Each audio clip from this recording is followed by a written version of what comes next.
Je crois que tu seras énormément béni pendant ces 3 jours, surtout dans le temps de jeûner. La parole qui est vraiment tout ce que Dieu utilise pour agir dans nos vies. C'est la base de l'action de Dieu dans notre vie, sa parole elle-même. Alléluia. Nous commençons notre premier jour d'enseignement et de jeûne en même temps sur le thème « La grâce est trompeuse ». La grâce est trompeuse et cette expression ou ce groupe de mots est dans Proverbe 31 qui dit « La grâce est trompeuse et la beauté est vaine. La femme qui craint l'Éternel est celle qui sera louée. » Alléluia. Ce groupe de mots « La grâce est trompeuse », c'est un mot qu'on a l'habitude d'entendre. On l'a entendu à plusieurs reprises. On entend les gens vraiment en parler. Et pour nous qui sommes chrétiens et qui savons clairement et exactement que tout ce que nous lie à Dieu au travers de Jésus, c'est la grâce de Dieu. Tout ce qui nous lie à Dieu, c'est-à-dire Jésus-Christ de Nazareth, nous a offert juste par la grâce de Dieu. Donc, il est très important pour nous de comprendre en quoi cette grâce-là peut être trompeuse pour nous. Alléluia. Jésus est venu mourir à la croix de Golgotha, déjà par l'amour manifesté de Dieu pour nous plutôt, mais aussi par sa grâce. Par sa grâce. Alléluia. Nous avons ce verset de Romains 3, 23 qui dit « Car tous ont péché et sont privés de la gloire de Dieu. » Donc, quand on parle de la gloire de Dieu, ce n'est pas la richesse, ce n'est pas le bling, ce n'est pas, comment on appelle ça, tout ce que les gens du monde de richesse, en fait, c'est pour le ciel. C'est-à-dire que le fait que quand Jésus viendra, il viendra dans toute sa gloire pour que nous rentrons dans sa gloire. Et là, au verset 24 du Romains 3 nous dit « Et ils sont gratuitement justifiés par sa grâce. » La Bible dit que nous avons péché, nous sommes privés de la gloire. Donc ça veut dire que nous ne méritons pas d'être sauvés, mais nous sommes gratuitement justifiés par sa grâce, par le moyen de la rédemption qui est en Jésus-Christ. Donc nous sommes justifiés gratuitement par la grâce de Dieu. Nous avons accès au ciel par la grâce de Dieu, pas par nos forces, pas par nos efforts, pas par nos biens, pas par notre argent, mais par la grâce de Dieu. Alors, lorsque la parole de Dieu elle-même nous dit que la grâce est trompeuse, je pense que pour nous qui avons un rapport avec Dieu juste par la grâce, nous devons nous poser la question, mais en quoi la grâce de Dieu peut-elle être trompeuse pour nous? Vous savez, la meilleure manière de remporter une victoire sur l'ennemi ou sur quelque chose, c'est de connaître mieux cette chose-là. Alléluia. C'est vrai qu'on t'a donné une voiture, mais sache qu'une voiture peut tuer quelqu'un. S'il n'a pas compris le code et les règles qui sont liées à cette voiture. Alléluia. Dieu nous apporte une grâce. Dieu nous a donné une grâce au travers de Jésus. Mais il dit en même temps dans sa parole que cette grâce est trompeuse. Bon, quand on dit elle est trompeuse, ce n'est pas dit qu'elle trompe à chaque fois. C'est pour dire qu'elle peut être trompeuse pour quiconque ne la comprend pas comme il faut. Donc pendant ces 3 jours de jeûne, nous allons voir en quoi la grâce de Dieu peut-elle nous tromper. Alléluia. Donc nous revenons sur Proverbe 31, 30. La grâce est trompeuse, la beauté est vaine. La femme qui craint l'Éternel est celle qui sera louée. Quand on lit ce verset, nous nous rendons compte clairement que la grâce dont il est question ici ne fait pas allusion à la grâce de Dieu. Ça, c'est une évidence. Elle fait allusion à la beauté d'une femme. Ce verset parle d'une femme gracieuse, une femme belle, alléluia, mais qui n'a pas les valeurs de Dieu. Alléluia. Amen. Et nous voyons que le livre de Proverbes en général, c'est un livre de conseils d'un père à un fils. Quand vous lisez le livre de Proverbes, qui a été en majorité écrit par David, c'est comme si David transmettait tout ce qui, non pas David, pardon, Salomon, c'est comme si Salomon transmettait tout ce qui était pour lui des choses sages à son fils, pour que son fils ne fasse pas les mêmes erreurs. Et quand nous regardons cela, ce verset nous parle clairement d'un conseil d'un père qui donne un conseil à un fils pour l'orienter sur le choix d'une épouse. Parce que ce verset est écrit à la fin des critères qui décrivent une femme vertueuse. Alléluia. Ce verset est écrit à la fin du chapitre qui décrit plutôt une femme vertueuse. Donc il est en train de dire à son fils, ne te base pas sur la grâce d'une femme, ne te base pas sur la beauté d'une femme, pour pouvoir faire un choix, pour pouvoir faire le choix de ton épouse. Alléluia. Parce que la grâce est trompeuse et la beauté est vaine. C'est-à-dire la beauté ne durera pas longtemps. Mais c'est la femme qui craint l'Éternel qui sera louée. Donc, il est en train de donner ce passage-là. Généralement, ceux qui n'en tiennent pas compte vont choisir des épouses qui, sur la base de la beauté, vont choisir des épouses sur la base de la grâce parce qu'elle est gracieuse. Alors, ils vont se dire, c'est une belle femme, c'est une bonne femme pour moi. Et des fois, ils se retrouvent dans des foyers avec, comme la Bible dit, celui qui a marié une femme colérique, et elle devient comme une carie dans sa bouche. Et c'est une souffrance pour elle. Donc, quand vous lisez ce passage, il fait la comparaison entre la femme gracieuse et la femme vertueuse. Et il nous conseille de suivre la femme vertueuse. Alléluia. Amen. Amen. Donc nous avons dans la parole de Dieu des passages similaires qui en parlent. Je vais d'abord bien en parler avant de rentrer dans le vif de notre sujet. Nous avons des passages similaires qui en parlent. On a le livre de Proverbes 6, 20 qui a été le livre que nous avons médité aujourd'hui.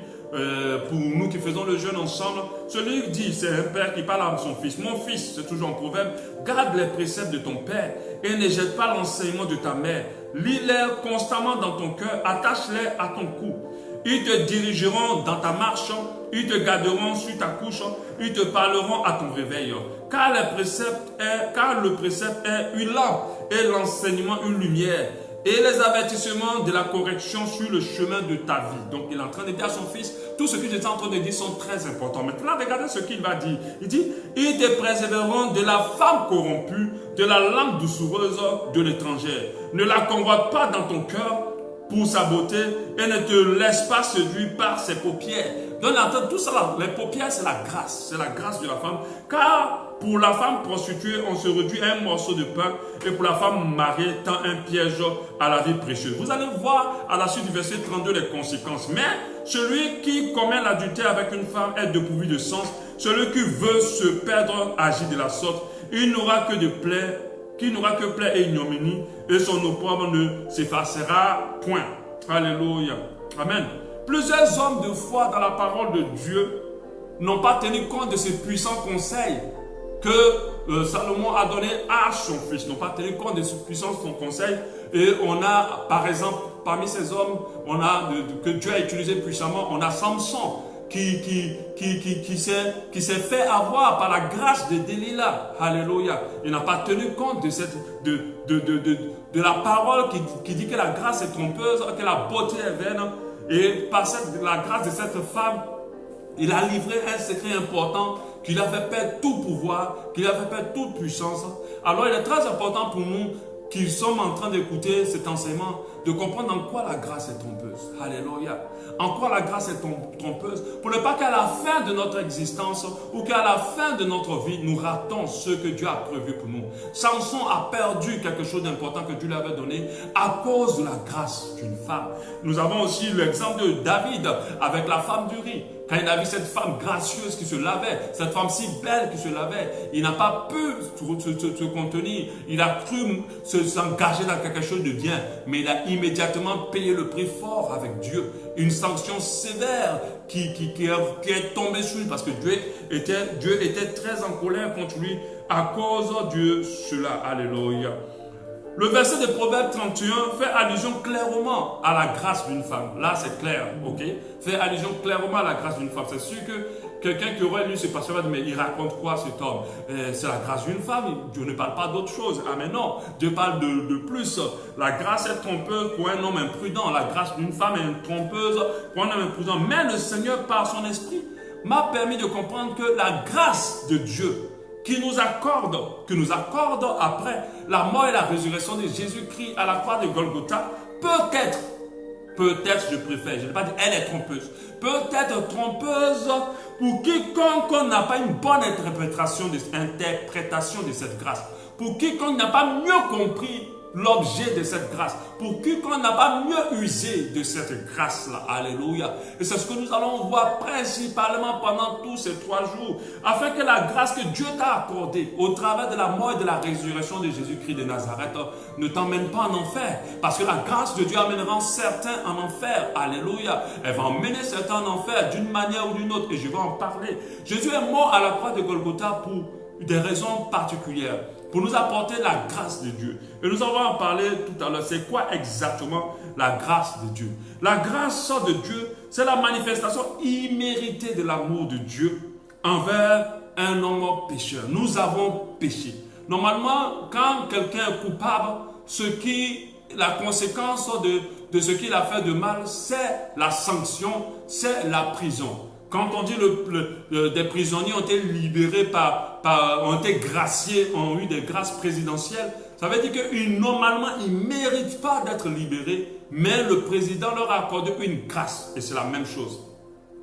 Quand Adam a désobéi à Dieu dans le jardin d'Éden avec Ève, nous avons perdu la faveur de Dieu. Nous avons perdu le royaume de Dieu. Nous avons perdu tout ce que Dieu avait à nous offrir lorsqu'il a créé l'homme. Alors, quand Jésus est mort à la croix de Golgotha et qu'il est ressuscité le 3e jour, alors cette condamnation a été emportée avec la mort de Christ et elle s'est transformée en grâce pour quiconque croit. Alléluia. Donc la grâce de Dieu, c'est cette faveur imméritée que Dieu nous accorde de avoir accès au ciel pour nous qui ne méritons pas normalement d'avoir accès au ciel parce que nous avons péché.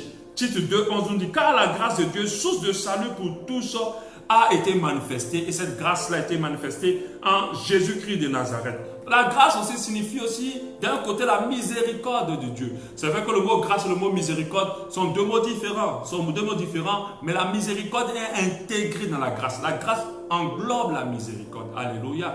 La miséricorde, c'est le fait d'annuler la condamnation de quelqu'un. Par contre, la grâce, c'est le fait d'accorder à quelqu'un quelque chose qu'il ne mérite pas. La miséricorde, c'est le fait d'annuler la condamnation d'une personne pendant qu'elle est appelée à condamner.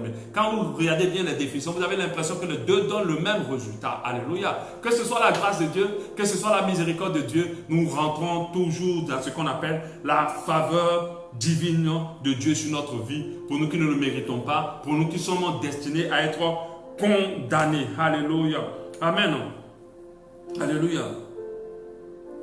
Amen. C'est en cela que, quand vous lisez dans la Bible, Psaume 23, 6, un verset super célèbre, oui, le bonheur et la grâce m'accompagneront tous les jours de ma vie et j'habiterai dans la maison de l'Éternel jusqu'à la fin de mes jours. Alléluia. Nous devons comprendre que quand nous sommes en Christ, lorsque nous avons accepté Jésus, le bonheur et la grâce est notre partage. La grâce de Dieu est notre partage. Et elle va se manifester au travers des bénédictions, au travers des faveurs, au travers de la guérison, au travers de la protection, au travers de la joie, au travers de la victoire, au travers du succès, au travers d'énormément de choses que Dieu va manifester dans nos vies. Il va nous accorder sa faveur au travers de sa grâce. Alléluia. On voit quand Jésus grandissait, il grandissait en grâce, en sagesse, en grâce. Alléluia. Il grandissait en stature, en sagesse et en grâce. Parce que la faveur de Dieu était sur lui. Alléluia. Et nous devons comprendre que cette grâce-là va nous accompagner. Elle est manifeste pour les enfants de Dieu. Elle est manifeste pour les enfants de Dieu. Tu es béni en Jésus. Tu es béni lorsque tu reçois Christ. Tu as la grâce de Dieu lorsque tu reçois Christ. Alléluia. Alléluia.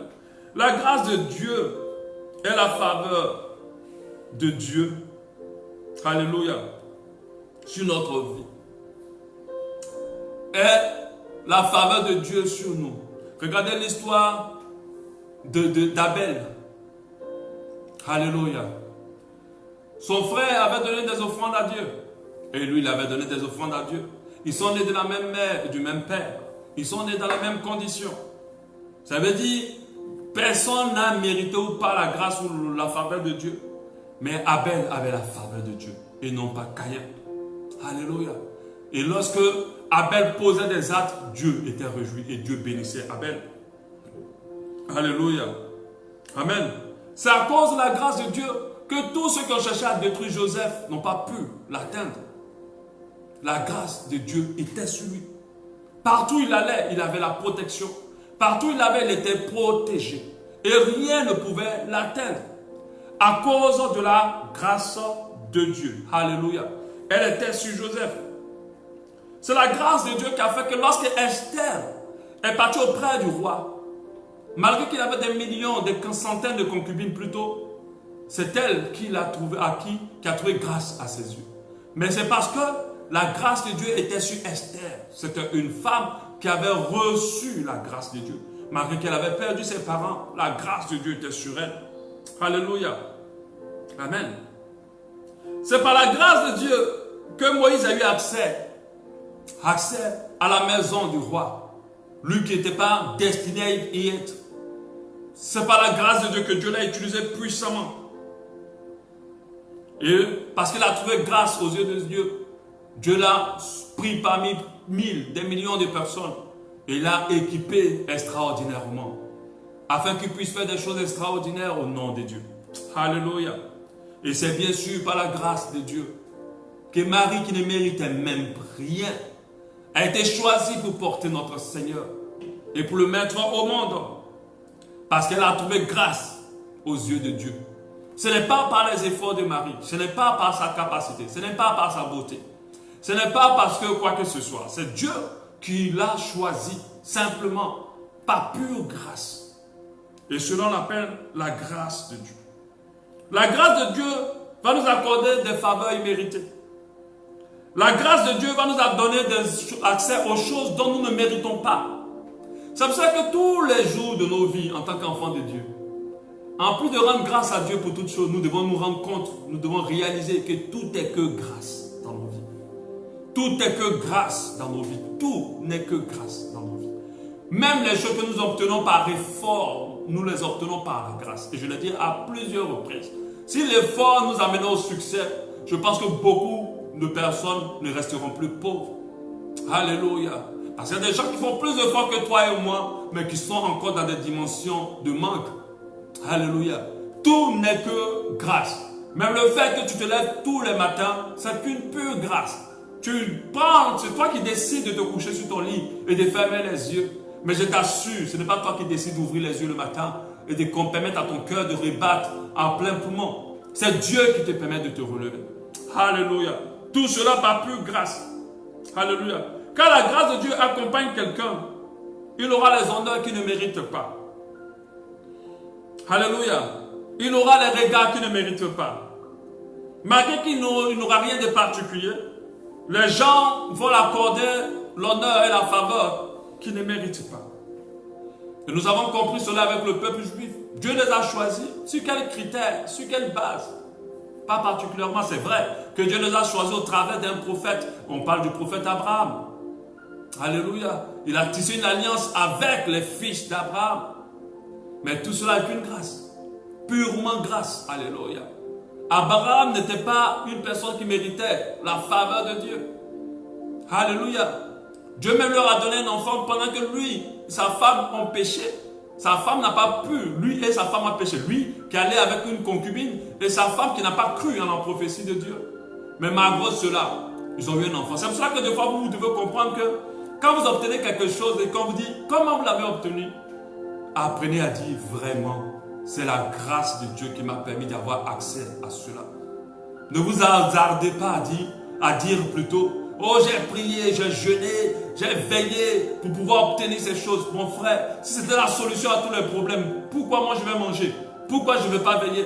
Si j'ai besoin de 10 millions, pourquoi je vais dormir? Je vais veiller, je vais jeûner pour les avoir. Tout est une question de grâce. Et Dieu a choisi ce peuple-là par pure grâce. Et il leur a accordé tout type de faveur.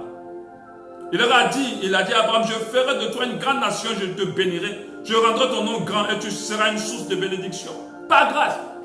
On a vu même que les femmes juives étaient plus robustes, plus fortes plutôt que les femmes qui n'étaient pas juives. Et la bénédiction de Dieu accompagne les fils d'Abraham jusqu'à aujourd'hui. Mais tout cela, c'est par pure grâce. Alléluia. Nous aussi, nous sommes un peuple de Dieu choisi au travers de Jésus-Christ de Nazareth, sélectionné au travers de Christ. Nous sommes aussi des enfants de Dieu. Nous avons un régime spécial. Nous sommes dans une condition spéciale. Alléluia. Nous sommes dans un environnement spécial. Nous avons des faveurs particulières qui nous accompagnent. Les enfants de Dieu sont sur un autre joug. Ils ne sont pas le joug de Satan. La grâce de Dieu est notre partage. Alléluia. Dieu va permettre à ce que cette grâce-là va attirer des gens, t'aider, te soutenir, t'aimer, sans même comprendre. Mais c'est la grâce de Dieu. Alléluia. Amen. Et elle porte la faveur de Dieu sur notre vie. C'est une chose que moi, personnellement, j'ai expérimenté vraiment énormément. Je sens constamment la grâce de Dieu sur ma vie, tout le temps. Même quand j'ai des problèmes, je sens toujours la grâce de Dieu manifester au travers des problèmes. Et je parle de cette grâce-là, sur cette terre. Cette grâce qui nous accompagne, cette faveur qui est là avec nous. Alléluia. Et la grâce de Dieu nous permet de nous distinguer de ceux qui ne sont pas de Dieu. Alléluia. Et la Bible dit en Nombre 6, 25, que l'Éternel fasse lui sa face sur toi et qu'il t'accorde sa grâce. Pour dire qu'il t'accorde sa faveur, qu'il t'accorde sa bénédiction, qu'il t'accorde sa protection pendant que tu ne mérites pas, qu'il t'accorde sa miséricorde pendant que tu ne mérites pas de miséricorde, qu'il t'accorde sa pitié, parce que la pitié fait partie de la miséricorde, pendant que tu ne la mérites pas. Alléluia, alléluia. Mais nous devons comprendre que cette grâce-là, elle est une bonne chose. Dans nos assemblées, plusieurs personnes viennent pour cette grâce, viennent puiser à cette grâce. Beaucoup recherchent cette grâce. Beaucoup donnent des offrandes et font des grands sacrifices pour pouvoir avoir accès à cette grâce. Mais nous devons comprendre que le plus important, ce n'est pas cette grâce sur notre vie, surtout sur la terre. Parce que si nous n'en faisons pas bon usage, elle peut être dangereuse pour nous. Alléluia. Si nous ne comprenons pas pourquoi Dieu nous l'accorde, cette faveur imméritée qu'il nous donne peut nous emmener en enfer. Cette faveur, cette miséricorde qu'il nous donne pendant que nous ne méritons pas, peut nous conduire loin de Dieu. Alléluia. Est-ce que cela veut dire que la grâce de Dieu est là pour nous tromper? Est-ce que cela veut dire que Dieu veut nous tromper volontairement en nous accordant sa grâce? Est-ce que cela veut dire que Dieu nous piège en nous accordant toutes ses faveurs? Ah non. Alléluia. Ah non. Ah non. Je vais l'expliquer avec une image simple. Vous pouvez voir un homme, je ne vais pas parler de moi. Vous voyez un homme par exemple qui a des moyens, qui est super riche, très riche. Et puis il décide, il voit deux personnes qui trouvent grâce à ses yeux par exemple. Et il prend ces deux personnes dans son intimité en griffes. Quand je veux son intimité, il les rapproche de lui. Il leur donne tout. Il s'occupe d'eux. Il leur donne les moyens, il leur donne l'argent. Il veille sur eux, il les protège, il leur donne tout. Et l'une de ces personnes comprend que ce que ce monsieur fait pour moi est vraiment bien et je suis très reconnaissant. Je ferai tout pour le plaire. Je ferai tout pour l'honorer. Mais par contre, l'autre a dit, oh, le monsieur il est trop attaché à moi. Il ne peut pas vivre sans moi. Oh, tout ce qu'il fait là, c'est qu'il m'aime. Il ne sera pas fâché comme moi. S'il me donne, ça va. Donc, je peux me libérer. Je peux vivre comme je veux. Je peux fonctionner comme je veux. Alors, cette personne-là s'est fait tromper par la grâce que ce monsieur lui a accordée. Et vous allez voir que la sanction va le surprendre un jour. La sanction va le surprendre un jour. Et c'est en cela que la grâce est trompeuse. Dieu ne veut pas nous tromper. Jamais il voudrait nous tromper en nous accordant sa grâce et sa faveur. Au contraire, bien au contraire. Vous savez, on ne fait pas un présent à quelqu'un pour le tromper. On fait un présent à quelqu'un pour qui se rapproche davantage de nous. Alléluia. La Bible n'a-t-il pas dit que la main qui reçoit est l'esclave de celle qui donne? Dieu te donne pour que tu sois son esclave à lui. Et nous savons que nous sommes tous des esclaves de Dieu, de l'Éternel des armées. Alléluia. Amen. Nous devons comprendre que Dieu ne nous accorde pas cette grâce-là pour nous tromper. Mais nous devons faire attention. Les largesses de Dieu en griffe envers certains chrétiens sont dangereux pour eux. Ces largesses qui correspondent à la grâce de Dieu manifestée pour eux ici-bas. La patience de Dieu pour certains chrétiens est dangereux pour eux parce que la grâce contient la patience. Alléluia. La miséricorde de Dieu pour certains chrétiens est dangereux pour eux parce que la miséricorde est contenue dans la grâce. Et si nous ne comprenons pas cela, nous allons avoir des vrais et des véritables problèmes. Et c'est en cela que la grâce risque d'être trompeuse pour plusieurs. Alléluia. Amen. Elle peut se tromper pour plusieurs. Nous allons lire un autre verset, Galates 2, 21. Je ne rejette pas la grâce de Dieu, car si la justice s'obtient par la loi, Christ est donc mort en vain. Je ne rejette pas la grâce de Dieu, car si la justice s'obtient par la loi, Christ est mort en vain. Alléluia. Il y a une nette évolution entre le temps de la loi et le temps de la grâce. Je vais l'aborder dans les détails demain. Nous devons comprendre que Dieu avait une manière de fonctionner au temps de la loi. Et il a une autre manière de fonctionner au temps de la grâce. Mais sauf que sa manière de fonctionner au temps de la grâce, pour des personnes conscientes qui aiment Dieu, cette manière sera salutaire pour eux. Mais pour des personnes inconscientes, cette manière va être trompeuse pour eux. Et ça va les tendre des pièges. Elles vont tomber dans des pièges. Alléluia. Et je vais en parler demain. Je ne veux pas déjà rentrer dans le vif du sujet aujourd'hui. Mais j'aimerais que nous prions aujourd'hui, ce soir, pour dire merci à Dieu pour sa grâce, pour sa faveur méritée sur nos vies. Nous voulons lui être reconnaissants pour ce qu'il fait pour nous. Alors tu peux prier avec moi ce soir, dans le nom de Jésus. Dis merci avec moi. Seigneur, merci pour ta grâce. Merci pour ta faveur imméritée. Merci pour ta grâce sur ma vie. Je sais que par mes efforts, par ma force, je ne peux rien obtenir. Je sais que par mes efforts, par ma force, je ne peux rien posséder. Je sais que par mes efforts et par ma force, je ne peux rien accéder. Et c'est par ta grâce que j'ai toutes choses. Et je veux te dire merci d'un cœur reconnaissant. Je veux te dire merci vraiment, Seigneur, pour ta grâce sur ma vie. Merci pour Jésus-Christ à la croix de Golgotha, mort et ressuscité le 3e jour pour me donner la vie en abondance. Merci, mon Jésus. Merci, mon Dieu. Merci pour ta faveur sur moi. Merci pour ta grâce imméritée. Je te rends grâce pour cela. Je te remercie d'un cœur reconnaissant. Dans le nom de Jésus, Christ de Nazareth. Même si nous n'avons pas encore compris en quoi la grâce est trompeuse, j'aimerais que nous prions afin que la grâce de Dieu ne nous trompe pas. Alléluia. Prie pour cela. Seigneur, permets-moi de ne point être trompé par ta grâce. Permets-moi de ne point interpréter mal ta grâce sur moi. Permets-moi de ne point interpréter de la mauvaise manière, de ne point comprendre de la mauvaise manière ta faveur sur ma vie, Seigneur. Et qu'elle ne soit jamais trompeuse pour moi. Et au contraire, qu'elle me rapproche de toi. Qu'elle me permette d'avoir un cœur reconnaissant. Qu'elle me permette d'avoir une vie nouvelle pour toi. Et qu'elle me permette d'être prêt pour le retour, ton retour. Lorsque tu viendras dans toute ta gloire. Afin de me donner accès à ta gloire par ta grâce. Au nom de Jésus-Christ. Merci Seigneur. Alléluia. Nous allons prier pour le dernier sujet. Nous allons prier pour confier la suite de ce temps de jeûne. Tu as dit Seigneur, donne-moi d'être connecté à toi. Révèle-moi des choses cachées. Donne-moi des songes. Donne-moi des visions. Révèle-moi des prophéties. Parle-moi Seigneur. Fortifie-moi, restaure-moi, renouvelle-moi. Prie avec moi pour ce temps de 3 jours de jeûne. C'est là l'objectif de ces 3 jours. Nous voulons vraiment nous rapprocher de Dieu et que quelque chose se passe dans notre être au travers de ces 3 jours. Kola manase le bokolo bala. Kele bolo kolo shibilibili. Yakala se kele bolo sakababa. Yebebebe kolo shabala kele. Yokola bababa. Yekolo sakala shekele bolo sikiribi. Yababababababa. Yebebebebe kolo sabala kele bo. Merci Seigneur, merci Papa, car tu nous fais du bien pendant tous ces temps de jeûne. Tu nous fais du bien pendant ces 3 jours. Tu nous rapproches de toi, tu nous remplis d'huile, tu nous restaures, tu nous renouvelles, tu nous changes, tu nous transformes, tu nous fortifies dans le nom de Jésus. Alléluia. Que Dieu te bénisse. Nous allons nous retrouver demain à la même heure du 7h00 pour continuer sur la grâce et la loi, pour les comparer, comprendre quelle est la différence. Et le dernier jour, nous comprendrons en quoi la grâce est trompeuse.